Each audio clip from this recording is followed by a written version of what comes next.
First of all, of course, you were Epstein's lawyer at one point, and you were also named in these released documents today. How do you respond to this? Well, first of all, the woman who accused me has now admitted that she may have confused me with someone else, may have been a case of mistaken identity, and she's dropped all of her legal charges. I first met Jeffrey Epstein. I was introduced to him by the Lady Rothschild, she asked me to meet him because he was a major contributor at Harvard, and I agreed to meet with him, and I went to some seminars that he conducted at Harvard, with the president of Harvard, with major academic figures. But from the day I met Jeffrey Epstein till the day he died, I have had sexual contact with one woman and one woman only, my wife.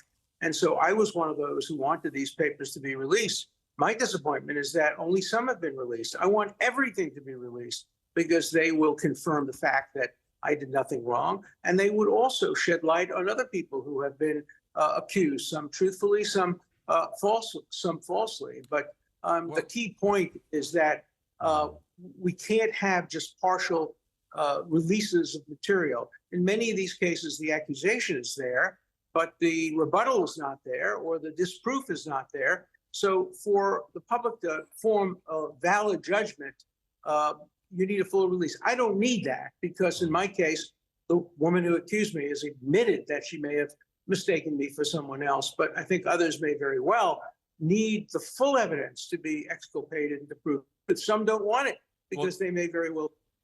On that, just very quickly, I mean, President Clinton is mentioned more than 50 times in these documents, and he maintains he never visited Epstein's island. Donald Trump's also mentioned in there. But do you think politicians and others should explain their exact links with Jeffrey Epstein? Yeah, for example, I'll give you a story. I was having dinner, this is a name-dropping story, with Caroline Kennedy, the former president's daughter, and her husband, and Bill Clinton, and another couple. And the phone rang. This was on Martha's Vineyard. And he was president. The Secret Service gave him the phone. He went away, walked for about 15 minutes, had a vibrant conversation. I didn't hear it. And then he came back with the phone and saying, Alan, somebody wants to say hello to you. And he handed me the phone. It was Jeffrey Epstein. So this was way before any accusations or anything was suggested about Epstein. But obviously, Clinton and Epstein had a friendship. And in most cases, in my case, for example, my friendship totally terminated the day the accusations came out. I did serve as his lawyer, but never again socialized with him once I had heard these accusations. I think that's probably true of some people. In other cases, people continued to have a friendship with him even after he served his sentence in prison. And they do have some explaining to do, but that doesn't prove guilty. Just bad. Let me bring in Eric Weinstein, who's been patiently waiting in LA. Eric, we heard earlier a bit of your description of Jeffrey Epstein. You met him once more than 20 years ago. Can you just quickly, briefly recap what your impression was? Simply that he was introduced to me in a financial context. I was interested in investment in a so-called carry trade in foreign exchange. He didn't seem to have any interest in that. He said that he was a currency trader. There was no obvious evidence that he was a currency trader. He didn't speak like one. And he seemed to be very interested, as per the previous comment about Stephen Hawking, in my work on what might be called post-Einsteinian physics. In particular, if you check out his sponsorship of a conference that he held in the Virgin Islands called Confronting Gravity, he was very interested in science. This obviously is an area with potential military applications.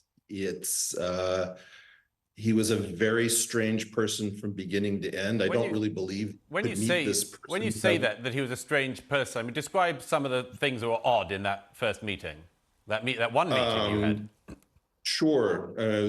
I don't hear anyone mention the fact that he used an American flag as a tablecloth, making his dinner table look like both a coffin and a trap for you to stain the flag of your own country. He brought in a woman who I think he introduced as an heiress who was braless, that he bounced on his leg at a financial meeting in an attempt to create a distraction. The whole thing was completely surreal from beginning to end. I think one thing that you can learn about this is that he created an incredibly intriguing world. There was no hint. I think this was like 2003, 2004. So this is before he gets into trouble in Florida. And, you know, the whole thing was like a scene out of a movie, and you both wanted to be nowhere close and to know everything about it. And I walked out of there, called my wife and said, I just met a human being who does not appear to be a normal human being. He appears to be a construct. Somebody appears to have constructed something that looks like a financier, but if you scratch the surface, doesn't behave like one, doesn't seem to know a lot about science, although he's very interested in science. Nothing made any sense. Up was down, left was right, black was white. Well, listen, I think we need to start calling this what it is. This is an absolute slap in the face to actual women, and I refuse to use the term biological women. I refuse to refer to myself as a biological woman. I am not a woman. I'm not cisgender. I'm not any of these other things. I am a woman, and I thought that the feminist movement was cultivated to stand by women, real women, and female empowerment and women's rights in our spaces and our sports, but unfortunately, that movement has been hijacked by what I call the rainbow mafia. And now this whole trans movement has decided that their one goal, not about making equality for trans people or awareness for trans people, has been about overtaking women's sports, women's spaces, women's rights. And the fact that there are now certain activists that have completely abandoned what should be the actual feminist movement in favor of this rainbow mafia, to me is laughable. And if they're going to call me transphobic for saying that, in the words of our swimmer Riley Gaines, I would say, well, then I guess that makes you a misogynist. We're not using these terms, these labels, these definitions anymore. We're going to call things like they are. We're going to speak with science at the forefront, and we're not going to play these games anymore, at least here in the United States. Well, whilst I've got you there, Tommy, in the United States, it does seem that the United States is sort of ground zero for a lot of this stuff. Yeah. And I wanted to take us on to another story, because California, I know you're in Nashville, Tennessee, a very sensible state, I'm sure, but over in the slightly crazier state of California, a new law has come in. I couldn't quite believe this when I read this. A new law's come in saying that all large toy retailers in California have to have, quote, gender-neutral toy aisles. And apparently this is because instead of having a sort of clear aisle for boys' toys and a clear aisle for girls' toys, that's a bit too, it's a bit too, I don't know. It's a bit too obvious. It's a bit too, well, the 20th century and every century before that. And so apparently now, you know, sort of children and their parents should be able to sort of skip around the aisles and choose whatever toy is most suitable for their gender identity. What do you make of this law? And law it is. Well, I'll tell you, I did live in Los Angeles for 3 years before I fled to Nashville, Tennessee. And I'll tell you, there's a lot of problems in California. Homelessness, taxes, regulations, illegal immigration, drug use, open-air drug markets, filth on the streets, human feces on the streets, needles on the streets. And I would think that gender-neutral toy aisles would end on the last of list of priorities for Governor Newsom and the rest of the Democrats that control that state. But alas, we've discovered that that is their priority, fining retailers that have already been through enough with the COVID lockdowns and shutdowns, finally regaining their ground after that time, also inflicted on them by Democrat politicians. And now they're going to be fined if they don't have gender-neutral toy sections. I'd also remind people that in California, because of their felon-coddling laws and policies, you can actually steal $450 more than these retailers would be fined, and that would be considered a misdemeanor. So let's just put that in perspective. You can shoplift, and that's essentially the same thing as a toy aisle that's not gender neutral. Well, that's California priorities for you. I don't know why everybody hasn't fled that state. Thank you, Tommy. I've got to bring that back to the studio. Paul Ness, I think the idea here is that we shouldn't impose gender identity. Performativity, I think, is one of the bizarre terms that is used. But here's something that slightly subverts that argument. There's a study that just came out. The most popular toys for girls on Amazon: jewelry box, princess castle, and karaoke microphone. And you don't need to guess which sex these are the most popular toys for on Amazon: stunt car, dartboard, walkie-talkies, and toy soldier army SWAT helmet. I think the point is, and it's a shame that they had to bring in a law, but I think the point is that it's okay if your son wants a pram. Exactly. And if your son points to a pram on the shelf, buy your son a pram. It's no big deal. If your that's son being very wants generous. If your son wants to dress up as a Disney princess and says, I want to dress up as a Disney princess, let your son dress up as a Disney princess. If your daughter, conversely, wants to get a toy soldier army SWAT helmet. Exactly. Absolutely. It's no big deal. Well, the thing is, I think that's a very generous Last word to you. assessment, because these kinds of people are known for thinking that everything has somehow is a result of social conditioning. Right. So I don't think they're mandating this because they say it's okay if your son wants to wear a dress. Not in my house, but okay. It's the point that they actually think it's okay young if your people, son wears a dress. Not in my house. It okay. will be fine. But they actually think young people are socially conditioned to this, even though it goes against all the scientific data on this. The reality is, boys like things, girls like people, and that's just the reality of how we're genetically predisposed. It's interesting that you say that you think that people are suggesting that they're social conditioned in the same way that you think that somehow your son will no, it's grow not up it's just not happening in my house if he wears a dress. It's just not happening in my house. Well, that's kind of clear. Joining me now are commentator and YouTuber Dave Rubin, comedian James Barr, and here in the studio, TalkTV contributor Paula Roan Adrian. Thank you all for being with me. Let me start with you, Dave Rubin, over in Miami. Do you think this is a case of sort of crossing the line, or is everything fair game in comedy? Well, of course, everything's fair game, and it's the job of a good comic to get as close to that line as you possibly can, say something true, and then through humor, allow people to laugh at it. And when you poke fun at different groups, what you're doing is showing everybody that we're all equal parts of society. Chappelle and Gervais are two of probably the top 10 comics of all time, but you need only look at a comedy legend, a guy like Don Rickles, who used to walk up in front of the crowd in any part of any country and say, look at the black guy, the Jew, the gay guy, the Italian, the WASP, the rest of it. And what it did was everybody realized they were in on the joke, that we are a multicultural society. And if we can all poke fun at our silly stereotypes and everything else, then we will actually figure out ways to build bridges. But everybody these days seems to want to burn those bridges down and make it seem that our skin color and our religion is the most important thing about us. James, over there in Chicago, where do you stand on this? These two comedians, funny or foul? It's so funny that you accidentally called him David Chappelle just now, but really he's so obsessed with trans people. I think his name should be Davina, because clearly he wants to transition himself. I mean, he is absolutely obsessed. Listen, Dave Chappelle and Ricky Gervais are both incredible comedians. They have historically been brilliant. Afterlife is great. Dave has used his comedy to punch up by attacking oppression, bringing a light to racism, joking about why he doesn't call the police. So he knows how to use comedy to point out oppression and punch up. He's holding people accountable. So why now is he punching down? In my opinion, I think Dave Chappelle has cheapened his act. Paula, here in the studio, Ricky Gervais said today he's playing a character when he's on stage. Do you agree with that? Do you buy it? No, I don't. And I have to say, it is disappointing, because for somebody who is so intelligent, so erudite, knows the power of language, the power of words, to have become so basic and simplistic in his comedy is disappointing. And it is basic and simplistic. If you're talking about building bridges, if you're talking about bringing communities together, how is it that you are basically poking your finger at one particular community? And when you talk about, making fun of sick children, of dying children, I just wonder how desperate you have to be to do that. And we've got there's been a poll now that's just been commenced, I think, by a mother whose son sadly had cancer, but I think is now better.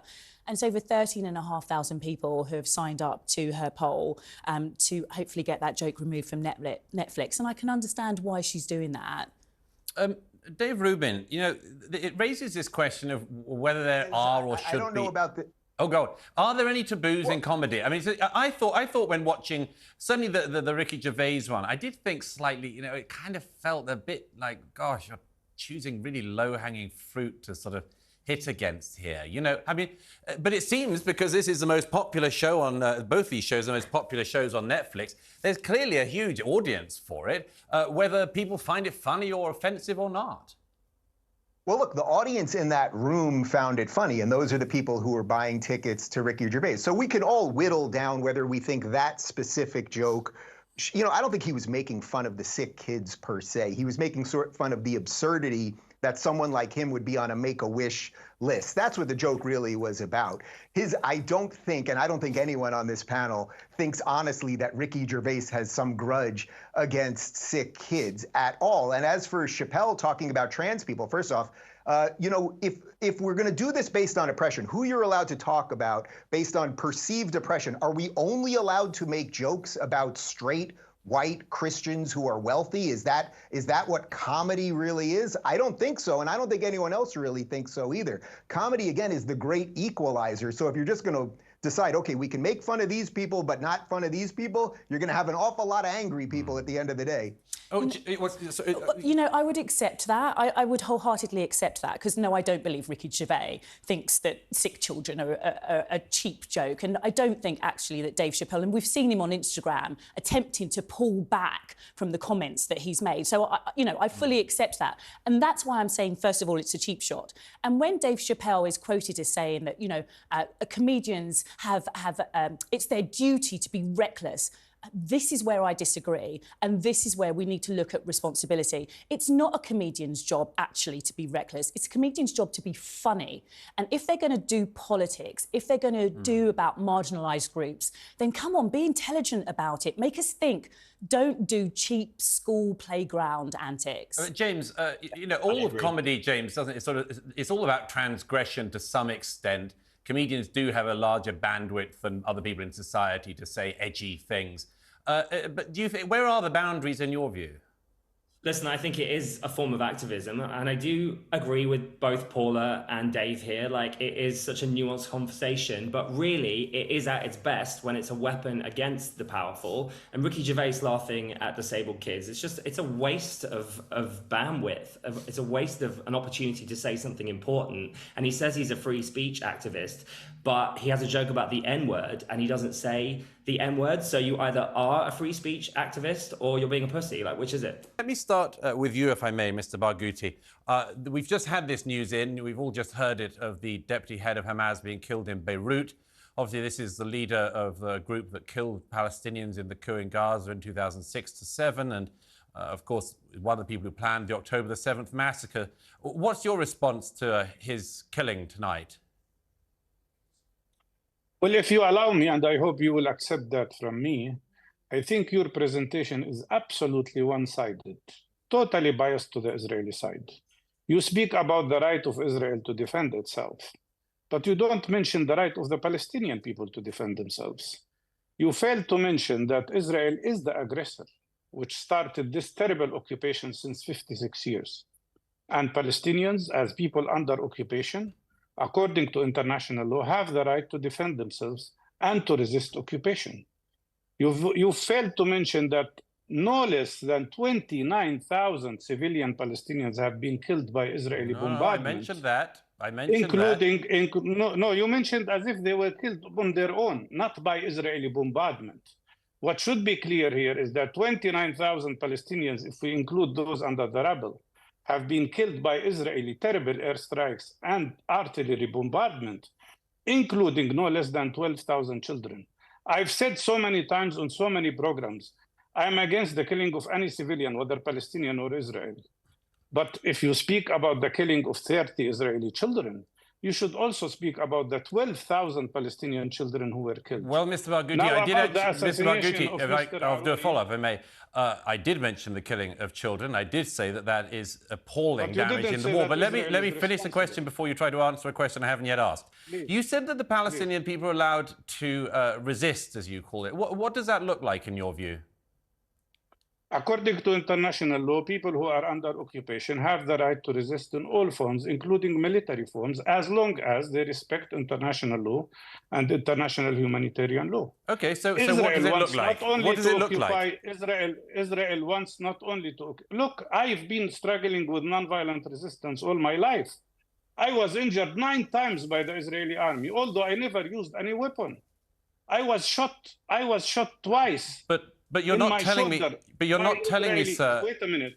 You're not telling me what legitimate resistance is. While legitimate resistance is all forms of resistance that respect international humanitarian law, which means not attacking civilians, not attacking children. It's very clear. That's what international law says. I am not creating that. Okay. But even when I was in my white coat, wait a minute, when I was in my white coat in treating an injured person, an Israeli sniper shot me twice. The same mentality of these snipers killed Shireen Abu Akleh, your colleague, the journalist, and nobody, no Israeli was indicted. 303 of my colleagues, doctors, nurses, health professionals have been killed by Israeli airstrikes in Gaza. 104 ambulances were destroyed. All our health centers were destroyed. This is not acceptable. Okay, thank you, Mr. Barghouti. Mr. Barghouti, we have another guest, so I'd like to go over to Tel Aviv to Colonel Richard Kemp. What do you make of what you've just heard? Well, I think Mr. Barghouti talks about legitimate resistance adhering to the laws of war. Well, first of all, resistance to what? The Israelis withdrew from Gaza in 2005 and effectively set up a two-state solution. Let the Palestinian Authority, which was then taken over by Hamas, run their own territory. So what are they actually resisting? What's this resistance about? And when it comes to the laws of war, the people, the Hamas butchers that Mr. Barghouti has been quoted as referring to as our brave fighters, they went into Israeli territory on the 7th of October. They raped, burnt alive, butchered, cut off their heads, kidnapped, abused civilians and soldiers, civilians though, which is, against, obviously it's against any law of war. It was against the laws of war to kill anyone inside another country, but in that way. But to butcher civilians like that, where's the laws of war there? And secondly, ever since that day, and of course many, many times before, his brave Hamas fighters, as he calls them, have been firing rockets indiscriminately at civilian populations inside Israel, and are still doing so. They won't be doing so much longer because they're about to be throttled by the IDF. And not only that, but they've also been firing them from within the civilian population. That is against the laws of armed conflict. And preventing the civilians from leaving the combat areas when the IDF are trying to warn them about attacks, again, against the laws of armed conflict. They've also fired many of their rockets into the Gaza civilian population. We just have to look at the Al-Ali hospital attack that was attributed to the IDF, but turned out to be an Islamic Jihad, another brave Islamic Jihad fighters, firing their own rockets into their own civilian population. Let's not forget what Hamas is all about here. The reason Hamas launched this attack, there are strategic reasons, of course, but the overriding reason they launched this attack on the 7th of October, and the reason they launched all of their attacks, is to force Israel to defend itself from these attacks, which any country and every country would do and has the right and the obligation to do. And in carrying out its reaction to these attacks, Israel, unfortunately, has no choice but to kill innocent civilians in the process, despite the efforts they take, which are enormous, to avoid doing that. But that's what Hamas wants. Hamas, they don't just want civilians to protect their terrorists. They want Israel to kill civilians. So that Israel is then condemned, delegitimized, vilified, isolated around the world. And it works every time in the United Nations, in the universities, in some governments, human rights groups, always condemn Israel. That's what Hamas want, and that encourages Hamas to do it again and again and again. And by Mr. Barghouti, who claims to support peaceful resistance, by Mr. Barghouti justifying what they do, he also has blood on his hands from encouraging Hamas terrorists. I think you are absolutely